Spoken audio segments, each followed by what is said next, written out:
સાધુ સાધુ કેવા હોય કે જે સાધના કરે એ સંત, સિદ્ધિ મળી જાય એટલે સંત, સાધના જ્યાં સુધી ચાલુ હોય ત્યાં સુધી સાધુ, સિદ્ધિ પૂરી થઈ જાય સંત બની જાય. તો સંતો કેવા હોય, એનો સ્વભાવ કેવો હોય કે માના ગોદના જેવો, જનેતાના ગોદની જેવો હોય. કે કેમ કે એક ડગલું મેં હે આગળ જોયા જનનીથી જગ સંગ. એક ડગલું જનતા કરતા કવિ કે આગળ જોયા સંતોને, કે કઈ રીતે કે માસુરાવે અને સંત જગાડે. જગાડે તો ખરા, પણ શેમાંથી? કે મોહની માયાની નિંદ્રામાંથી સંત છે જગાડી દે. અને પછી જગાડ્યા પછી શું કરે કે પાછા ભેળવી દે ભગવંત. સંતોનો સ્વભાવ છે એવો જનેતાની ગોદના જેવો. જનેતાની ગોદ જેવો સંતોનો સ્વભાવ હોય છે. બજરંગદાસ બાપાનો એક નાનો અમથો દાખલો આપી દો કે મુંબઈની અંદર એક રાજપૂતનો યુવાન અને 2-4 ખૂન કરી નાખ્યા, અને એને મનની અંદર પછતાવો થયો કે મેં 2-4 ખૂન કરી નાખ્યા, અને એનો પાપનો ભાર એનાથી સહેવાતો નહોતો. એટલે એને કોઈ સાધુને પૂછ્યું કે ભાઈ કોઈ એવા સાધુ મળી જાય, એવા સંત મળી જાય, એના ચરણોમાં વહ્યા જાઓ તો તમારા પાપ ધોવાઈ જાય. એટલે ગોતતા ગોતતા ગોતતા એને ખબર પડી બગદાણાની અંદર બજરંગદાસ બાપા બિરાજે છે, અને એના ચરણોમાં વહ્યો જાઓ. મુંબઈથી ટ્રેનમાં બેહી ભાવનગર આવ્યા, ભાવનગરથી બગદાણા ગયા, અને જઈ અને બાપુને વાત કરી, બાપુ મારાથી 3-4 ખૂન થઈ ગયા છે, પોલીસના ચોપડે નામ નથી, જગતમાં કોઈને ખબર નથી, પણ મને મનની અંદર પસ્તાવો થાય છે, અને મને એવું દુનિયાએ કીધું કે સાચા સંતના શરણમાં વહી જાવ તો તમારા પાપ ધોવાઈ જાય. એટલે બજરંગદાસ બાપા કે કીધું હશે તો ધોવાઈ જાય, એમાં શું ન્યા? એટલે જુવાન કહે છે કે બાપુ મને કેમ ખબર પડે કે મારા પાપ ધોવાઈ ગયા? ત્યારે બજરંગદાસ બાપાએ કાળો રૂમાલ આપેલો એને, અને કીધું કે આ તારા ખીચામાં રાખજે, જેથી સફેદ થઈ જાય તેથી તારા પાપ ધોવાઈ જાય છે. એટલે બજરંગદાસ બાપાએ રૂમાલ આપ્યો, એટલે જુવાન લઈ ભાવનગરથી ટ્રેનમાં બેસી મુંબઈ ગયા, અને મુંબઈની અંદર પ્લેટફોર્મમાં ઉતરી, અને એમ કહેવાય છે ભયંકર રાત જામેલી. મધરાતે ટ્રેન ઉતાર્યો મુંબઈના પ્લેટફોર્મની અંદર, પણ એવી ભયંકર મેઘલી રાત જામેલી.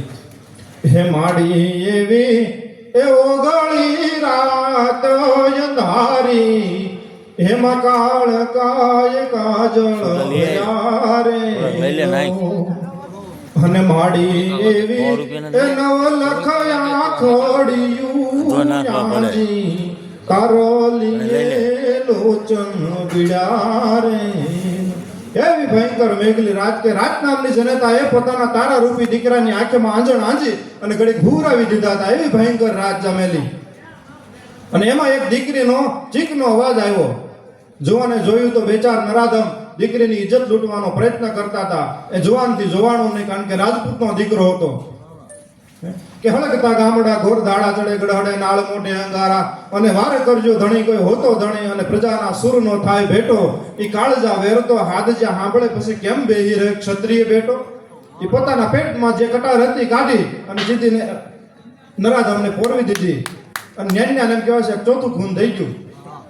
બાપુએ ખૂન કરવાની ના પાડી હતી, બંધ કરવાનું કીધું હતું, આ તો 4થું થઈ ગયું. ત્યાંથી પાછો સવારે ટ્રેનમાં બે પાછો બગદાણા આવે છે, અને બાપુને કે બાપુ ખૂન બંધ કરવાની વાત તો એક બાજુ છે, પણ આ તો 4થું થઈ ગયું. બાપુ કે ખૂન કરવાનું કારણ શું હતું? એ કે એક બેન દીકરીની આબરૂ લૂંટતા હતા, મારાથી જોવાનું નહીં, અને ભેટમાંથી કટાર નીકળી ગઈ, મેં એને પોરવી દીધી. ત્યારે બજરંગદાસ બાપાએ કીધું તું બેટા, પારકી બેન દીકરીની ઇજ્જતને બચાવવા માટે કરેલા ખૂન છે ને, તારા પાછલા 3 ખૂનના પાપ ધોઈ નાખ્યા. કાઢ તારો રૂમાલ. એક રાતમાં જો રૂમાલ કાળામાંથી ધોળો કરી દેતા હોય, એ સંતોની તાકાત છે, એ સાધુની તાકાત છે.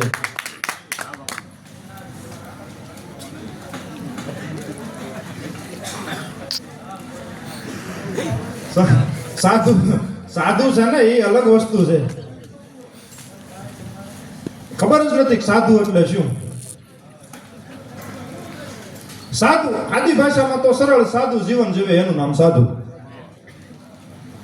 પછી લંગોટી પહેરીને આટા મારે સાધુ ન થઈ જાય, મોટી જટા બનાવી લે તો સાધુ ન થઈ જાય.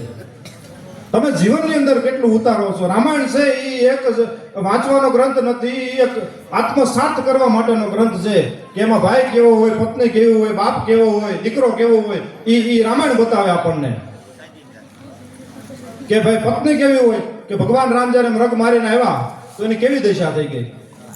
એ જ મૃગ મારીને મઢુલીએ આવ્યા ને નો જોયા સીતા નાર રે હેણ નો જોયા સીતા નાર. ત્યાં તો હે સીત એ મરટા હાલ નૈનયા હુડાની ધાર બનુ પતિ તો બનુ એવો હતો સતી સીત ને જેવું. કે બાપ કેવો હોય. એ જ શ્રવણ પડ્યું એને એ વાંક એવું મારો રામ ગયો વનવાસ રે મારો થાન ગયો વનવાસ. ત્યાં તો દશરથ રાજા એ દેહને ત્યાગે ને છોડી જીવવાની આસ બનુ પૈતા તો બનુ એવો હતો રઘુવીર ને જેવો બનુ પિતા તો બનુ એવો હતો રાજા રામ ને જેવો.